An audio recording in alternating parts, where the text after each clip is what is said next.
Olá, queridos, tudo bem com vocês? Vamos para mais um vídeo, tá? E eu volto aqui para a nossa questão, com relação aos judeus e a circuncisão. Nós vimos no último vídeo aqui uma visão panorâmica a respeito da situação, mas antes de entrar especificamente, tá? Nessa questão, eu quero fazer um pedido para você, queridos. A gente faz isso na intenção de alcançar as pessoas, sabe?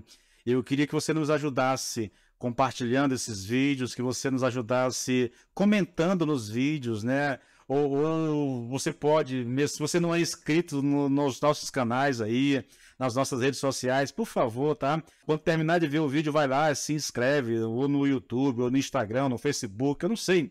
Se inscreve nas nossas redes sociais, tá bom? E nos ajuda a chegar a mais pessoas. O desejo é alcançar mais vidas com essas mensagens. Eu creio que elas são importantes, eu creio que são poderosas em Cristo Jesus para salvar vidas, para levar as pessoas ao conhecimento de Cristo, para dar a elas uma percepção de quem elas são, de quem é Deus e com isso levá-las ao conhecimento de Cristo, ao arrependimento, tá bom? Então se você puder nos ajudar, querido, dá essa força aí, tá? Vamos voltar aqui para nossa questão. A nossa primeira abordagem foi vimos a questão panorâmica, nós tivemos essa percepção panorâmica e agora eu quero olhar com você aqui os motivos pelos quais a circuncisão não poderia livrar os judeus da ira de Deus.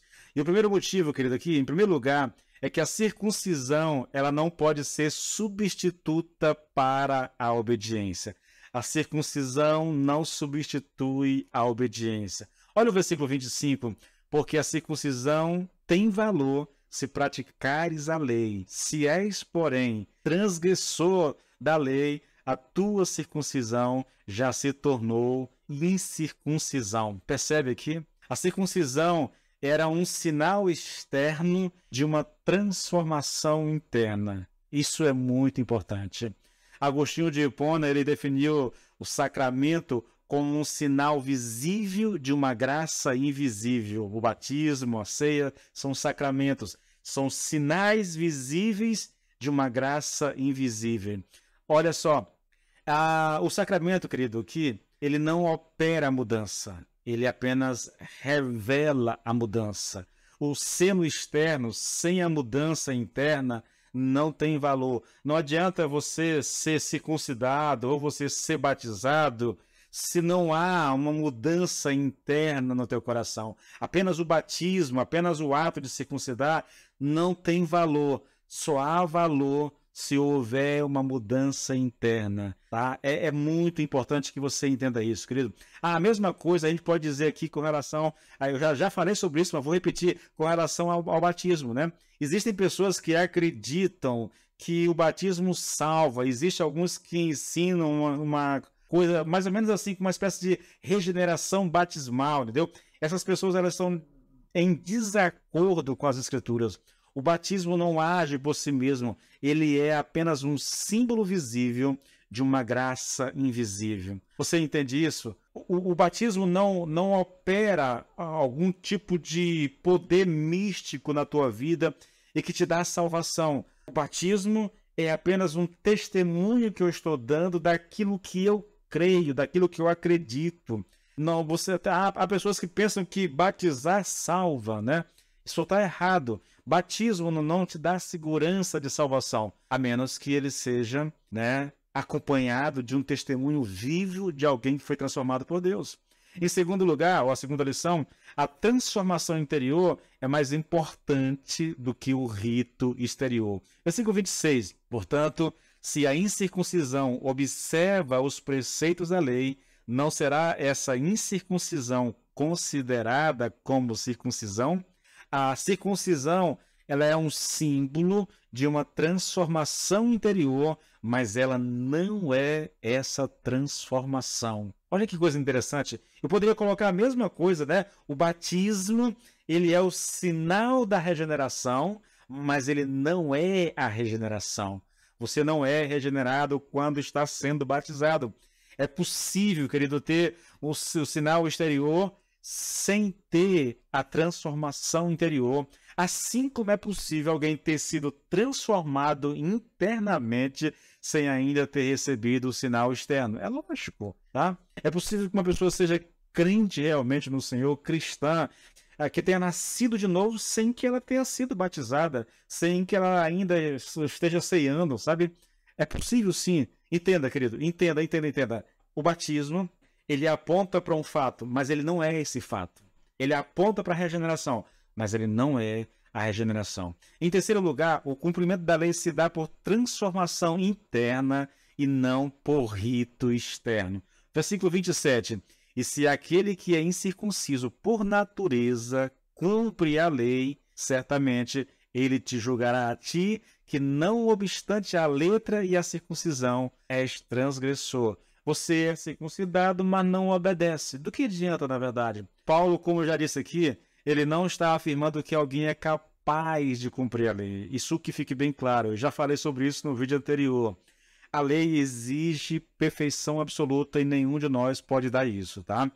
Veja, querido, nós nos tornamos cumpridores da lei em Cristo Jesus. Como é que ocorre isso? Jesus Cristo, como nosso substituto e como nosso representante, ele cumpriu a lei, né, vivendo uma vida de santidade e morrendo na cruz no nosso lugar. Então, porque nós estamos em Cristo, nós somos cumpridores. Isso não quer dizer que nós cumprimos a lei cabalmente. Não, Cristo cumpriu a lei porque eu estou nele, então eu cumpri a lei através de Cristo, tá? Isso não quer dizer que eu, por conta própria, tenha cumprido cabalmente, literalmente, a lei. Em quarto lugar, o verdadeiro judeu não é o herdeiro do sangue de Abraão, mas o herdeiro da sua fé. Versículo 28 e 29. Queridos, é muito interessante isso, olha. Porque não é judeu quem o é apenas exteriormente, nem é circuncisão a que é somente na carne. Porém, judeu é aquele que o é interiormente, e circuncisão é a do coração, pelo Espírito, não segundo a letra, e cujo louvor não procede de seres humanos, mas de Deus. Paulo redefine aqui, se é que ele pode colocar dessa forma, a identidade judaica, a identidade do judeu. No versículo 28, ele define o judeu de forma negativa, dizendo o que ele não é. E no versículo 29, ele define o judeu de forma positiva, afirmando o que ele é. Então, perceba, querido, que nós estamos diante dessa questão toda, sabe? Nós estamos diante dessa situação de não pensar que algum tipo de rito externo nos dê poder de salvação, nos regenere, nos salve. Pelo amor de Deus, tá? Esse é um pensamento equivocado, é um entendimento completamente errado das Escrituras Sagradas, e viver esse tipo de confiança é viver um equívoco que pode ser fatal para a sua vida, como foi para muitos judeus. Muitos judeus. Eles erraram na interpretação. Eles entenderam tudo errado. Porque entenderam errado, eles acabaram substituindo o método de salvação de Deus e criando o seu próprio método de salvação. É possível que haja pessoas assim na igreja. Elas definem salvação da seguinte forma: eu me converti na igreja A, eu fui batizado, eu tomo a ceia todo mês, eu sou um dizimista fiel, eu frequento a igreja normalmente, semanalmente, eu participo de algum ministério na igreja, e aí ele pensa que por fazer essas coisas lhes dão direito à salvação. E se você acha que eu estou exagerando, deixa eu te colocar a seguinte situação. Imagine que você está numa crise, uma crise espiritual. Aí você não tem mais vontade de ler a Bíblia, você não quer ir mais à igreja, aí você entrou numa questão financeira, na vida financeira complicada, acabou deixando de dizimar, acabou, sabe, tá no pecado, cometeu algum pecado, se acha indigno de cear, e você abandonou tudo isso. Qual é o pensamento se eu chegasse para ti agora e dissesse assim: